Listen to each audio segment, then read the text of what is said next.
On Women. By Arthur Schopenhauer. Arthur Schopenhauer, 1788–1860, was a German philosopher. He is best known for his 1818 work The World as Will and Representation, which characterizes the phenomenal world as the product of a blind and insatiable noumenal will. Since his death in 1860, his philosophy has had a special attraction for those who wonder about life's meaning. Along with those engaged in music, literature, and the visual arts. Let's listen to his essay. On Women. By Arthur Schopenhauer. These few words of Jouy.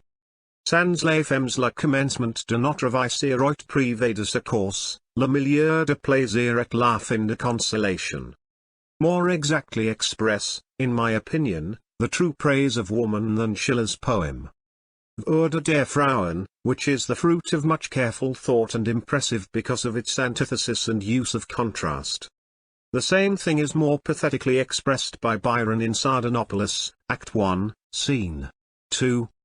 The very first of human life must spring from woman's breast. Your first small words are taught you from her lips. Your first tears quenched by her, and your last sighs too often breathed out in a woman's hearing. When men have shrunk from the ignoble care of watching the last hour of him who led them. Both passages show the right point of view for the appreciation of women. One need only look at a woman's shape to discover that she is not intended for either too much mental or too much physical work.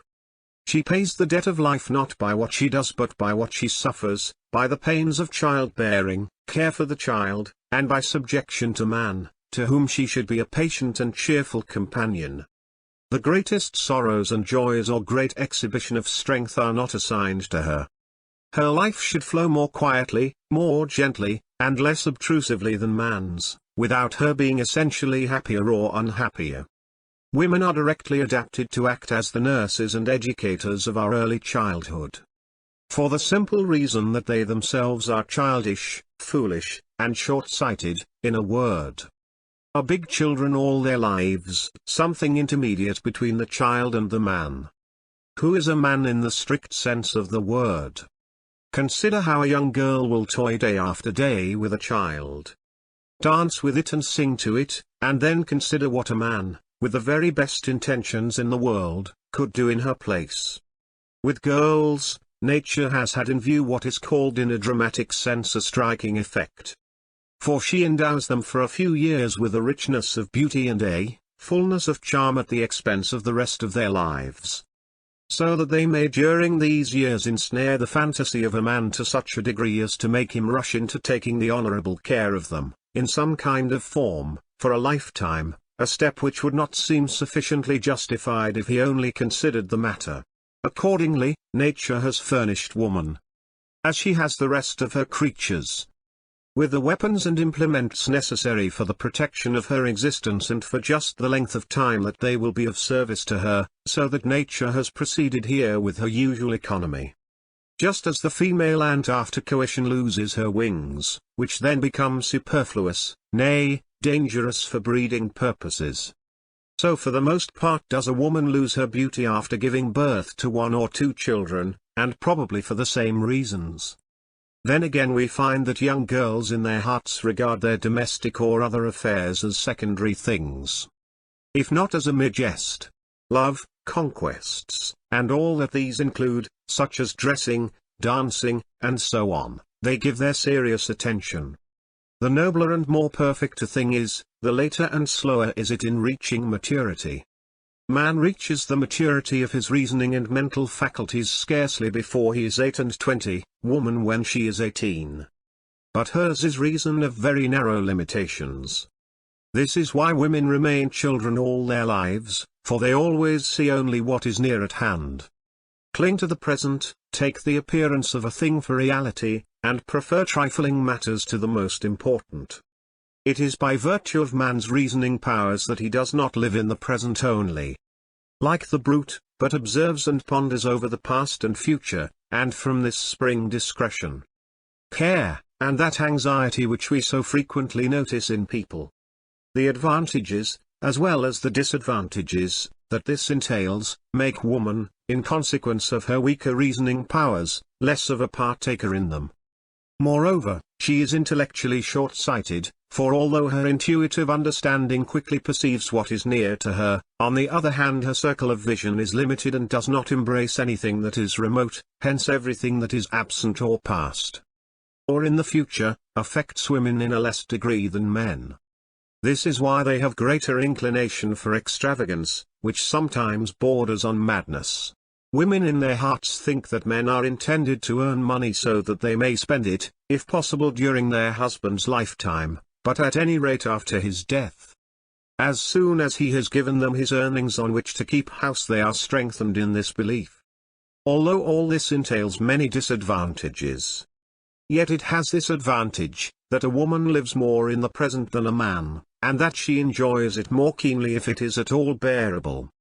This is the origin of that cheerfulness which is peculiar to woman and makes her fit to divert man, and in case of need, to console him when he is weighed down by cares. To consult women in matters of difficulty, as the Germans used to do in old times, is by no means a matter to be overlooked, for their way of grasping a thing is quite different from ours, chiefly because they like the shortest way to the point, and usually keep their attention fixed upon what lies nearest, while we, as a rule, see beyond it, for the simple reason that it lies under our nose. It then becomes necessary for us to be brought back to the thing in order to obtain a near and simple view. This is why women are more sober in their judgment than we, and why they see nothing more in things than is really there, while we, if our passions are roused, slightly exaggerate or add to our imagination.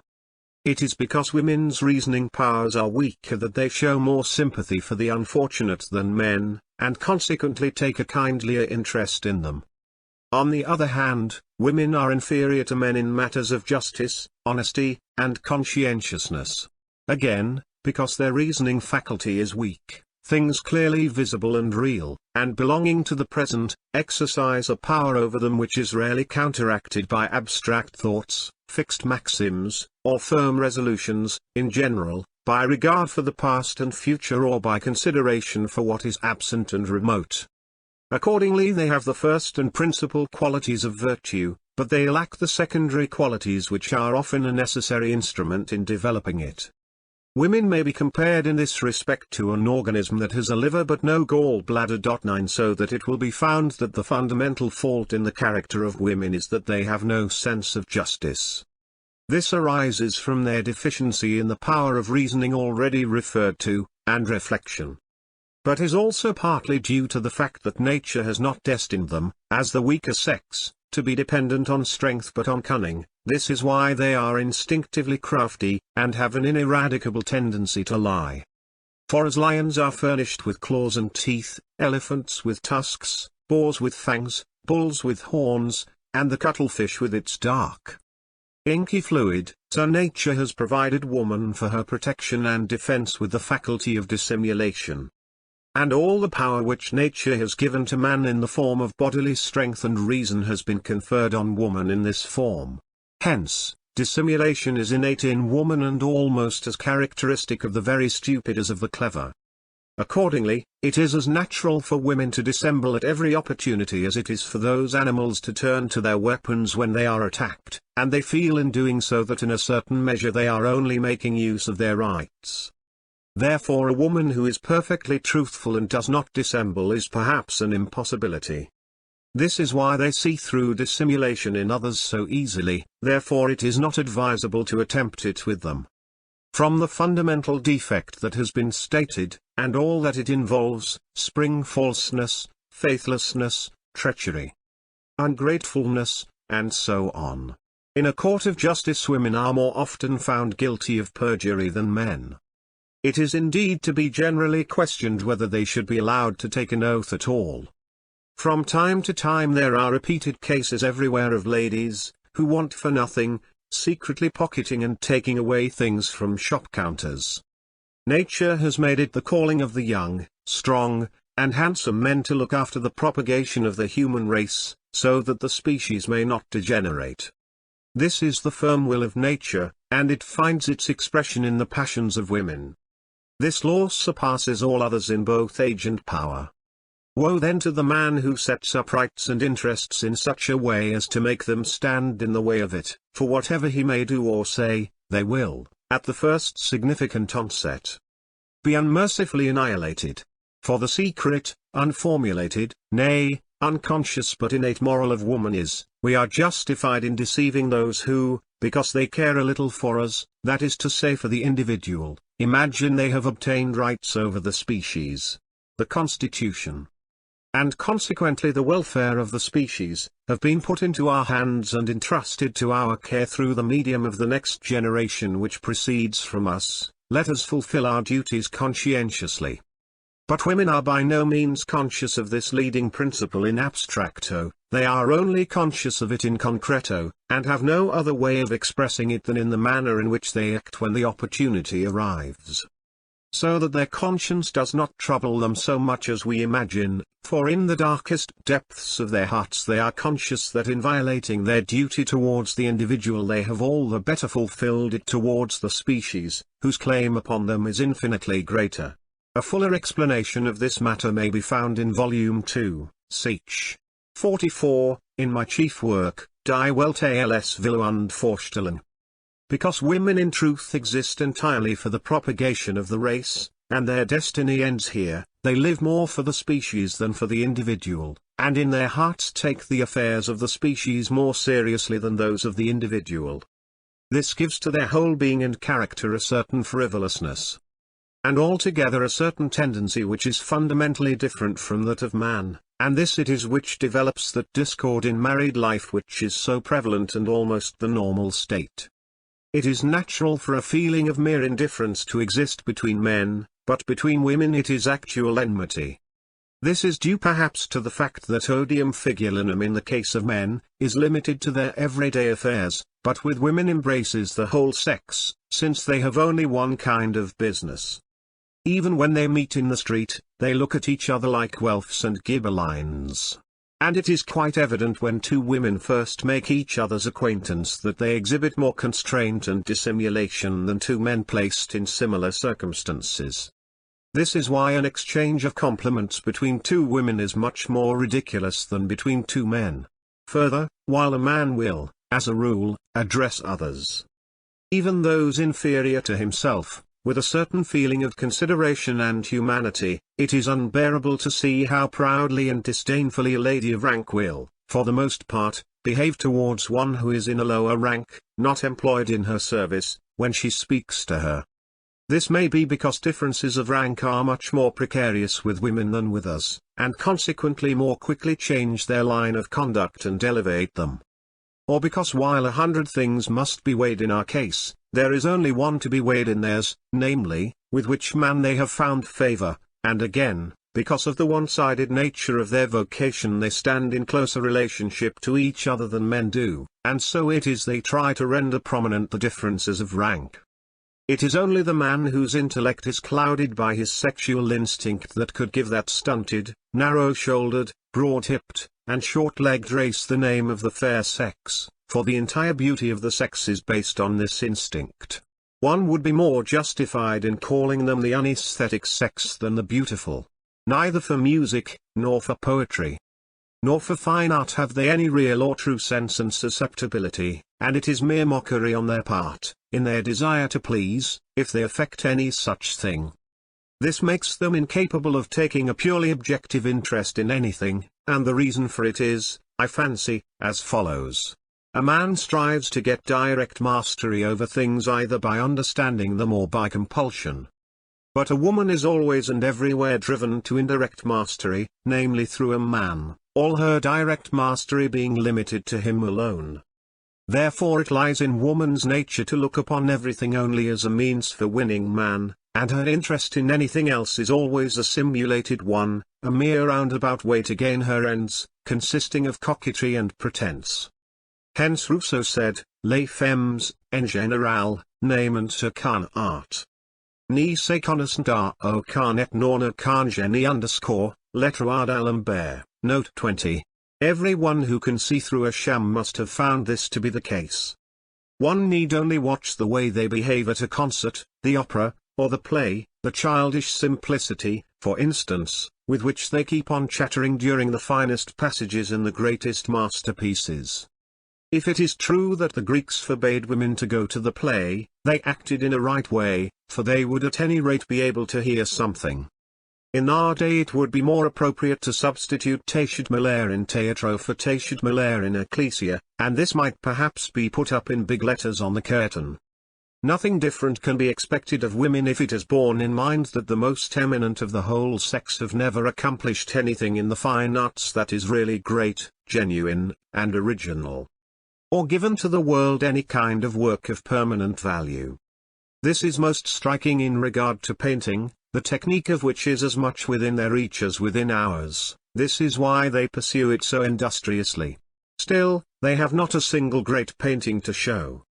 For the simple reason that they lack that objectivity of mind which is precisely what is so directly necessary in painting. They always stick to what is subjective. For this reason, ordinary women have no susceptibility for painting at all, for natura non facit saltum. And Duarte, in his book which has been famous for 300 years, Examinando Ingenios para las Ciencias, contends that women do not possess the higher capacities. Individual and partial exceptions do not alter the matter. Women are and remain, taken altogether, the most thorough and incurable Philistines, and because of the extremely absurd arrangement which allows them to share the position and title of their husbands, they are a constant stimulus to his ignoble ambitions. And further, it is because they are Philistines that modern society, to which they give the tone and where they have sway, has become corrupted. As regards their position, one should be guided by Napoleon's maxim, les femmes n'ont pas de rang, and regarding them in other things. Schopenhauer says very truly, elles sont faites pour commercer avec nos faiblesses avec notre folie, mais non avec notre raison. Il existe entre elles et les hommes des sympathies d'épiderme et très peu de sympathies d'esprit d'homme et de caractère. They are the sexus sequior, the second sex in every respect, therefore their weaknesses should be spared.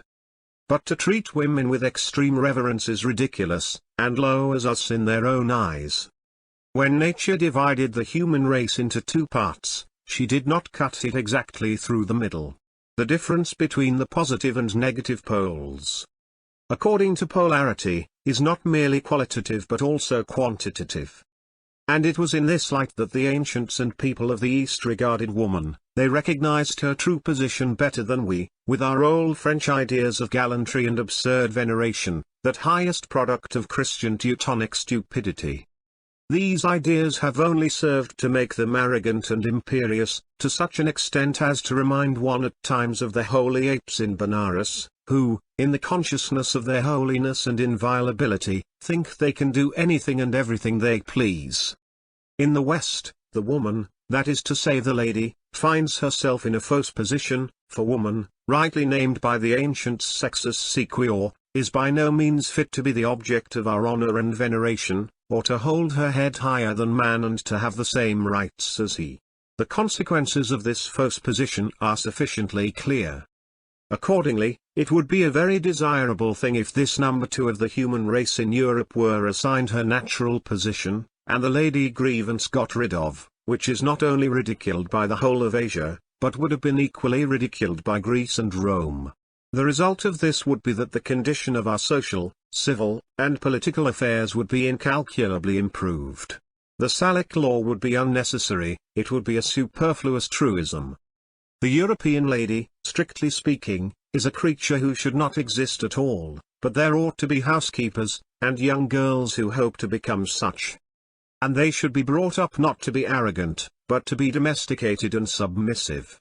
It is exactly because there are ladies in Europe that women of a lower standing, that is to say, the greater majority of the sex, are much more unhappy than they are in the East. Even Lord Byron says, Letters and Papers, by Thomas Moore, Volume 2, p. 399. Thought of the state of women under the ancient Greeks, convenient enough.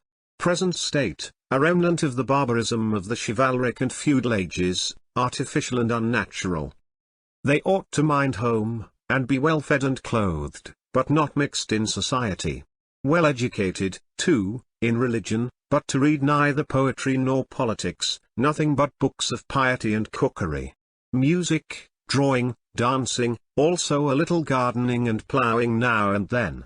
I have seen them mending the roads in Epirus with good success. Why not, as well as haymaking and milking?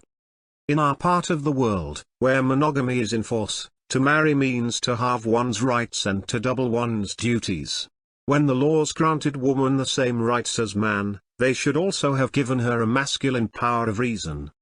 On the contrary, just as the privileges and honors which the laws decree to women surpass what nature has meted out to them, so is there a proportional decrease in the number of women who really share these privileges, therefore the remainder are deprived of their natural rights in so far as the others have been given more than nature accords. For the unnatural position of privilege which the institution of monogamy, and the laws of marriage which accompany it, assign to the woman, whereby she is regarded throughout as a full equivalent of the man, which she is not by any means, cause intelligent and prudent men to reflect a great deal before they make so great a sacrifice and consent to so unfair an arrangement. Therefore, whilst among polygamous nations every woman finds maintenance, where monogamy exists the number of married women is limited, and a countless number of women who are without support remain over. Those in the upper classes vegetate as useless old maids, those in the lower are reduced to very hard work of a distasteful nature, or become prostitutes, and lead a life which is as joyless as it is void of honor. But under such circumstances they become a necessity to the masculine sex, so that their position is openly recognized as a special means for protecting from seduction those other women favored by fate either to have found husbands, or who hope to find them. In London alone there are 80,000 prostitutes. Then what are these women who have come too quickly to this most terrible end but human sacrifices on the altar of monogamy? The women here referred to and who are placed in this wretched position are the inevitable counterbalance to the European lady, with her pretensions and arrogance. Hence polygamy is a real benefit to the female sex, taking it as a whole. And, on the other hand, there is no reason why a man whose wife suffers from chronic illness, or remains barren, or has gradually become too old for him, should not take a second. Many people become converts to Mormonism for the precise reasons that they condemn the unnatural institution of monogamy. The conferring of unnatural rights upon women has imposed unnatural duties upon them, the violation of which, however, makes them unhappy. For example, many a man thinks marriage unadvisable as far as his social standing and monetary position are concerned, unless he contracts a brilliant match. He will then wish to win a woman of his own choice under different conditions, namely, under those which will render safe her future and that of her children. Be the conditions ever so just, reasonable, and adequate, and she consents by giving up those undue privileges which marriage, as the basis of civil society, alone can bestow. She must to a certain extent lose her honor and lead a life of loneliness, since human nature makes us dependent on the opinion of others in a way that is completely out of proportion to its value.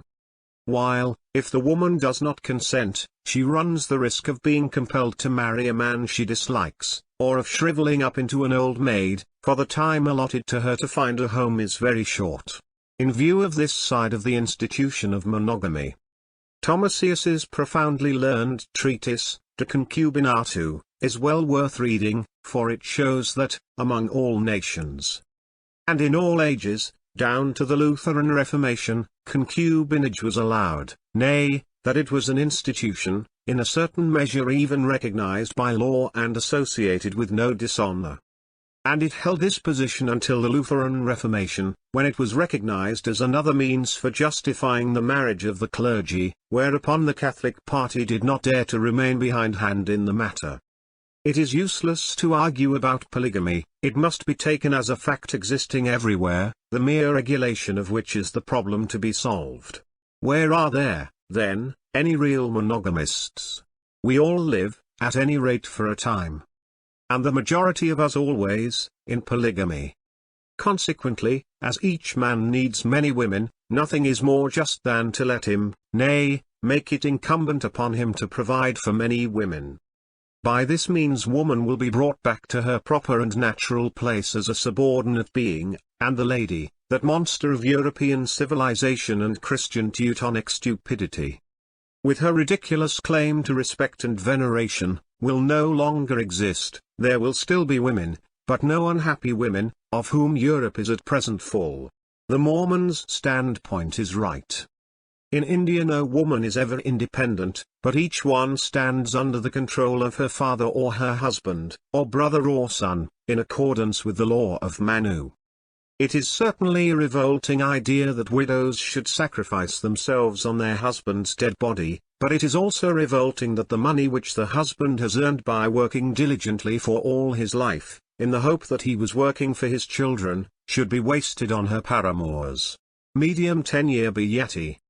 The first love of a mother, as that of animals and men, is purely instinctive, and consequently ceases when the child is no longer physically helpless. After that, the first love should be reinstated by a love based on habit and reason, but this often does not appear, especially where the mother has not loved the father. The love of a father for his children is of a different nature and more sincere. It is founded on a recognition of his own inner self in the child, and is therefore metaphysical in its origin. In almost every nation, both of the New and Old World, and even among the Hottentots, property is inherited by the male descendants alone. It is only in Europe that one has departed from this. That the property which men have with difficulty acquired by a long continued struggling and hard work should afterwards come into the hands of women, who, in their want of reason, either squander it within a short time or otherwise waste it, is an injustice as great as it is common, and it should be prevented by limiting the right of women to inherit.